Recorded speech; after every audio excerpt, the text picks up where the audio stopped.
Hello everyone, welcome back to Doom Productions, home of the No Budget Film School.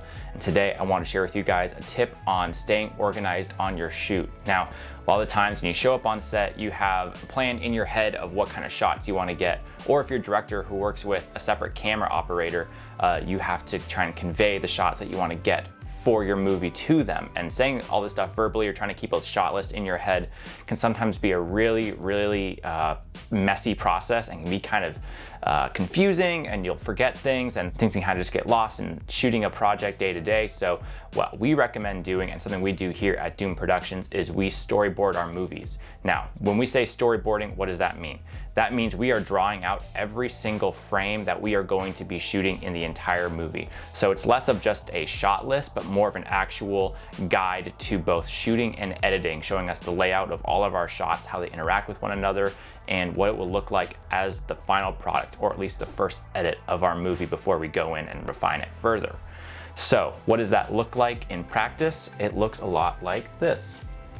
We use these books. You can do this on paper, in a binder, however you want. We prefer just using these little art books that you can pick up at arts and craft stores. And how we do it is we draw our frames like this. So we'll just draw out each frame individually. We'll do it however we feel necessary for each page. This is more of a montage sequence for my next feature film near the beginning. And you'll see there's no real description, no words on frame. It's just the individual shots because there's not much I really need to describe. But if I was going to do a shot that had a lot more talking or dialogue in it, it would instead probably look a bit more like, it might look like this. So I'll actually write out the dialogue along with the different frames that I'm drawing. And if I want to, I can also put in something like a description of what's happening in the scene. If there's a specific action that I want to make sure is emphasized, I will write that in underneath the shot or within the dialogue or somewhere in there.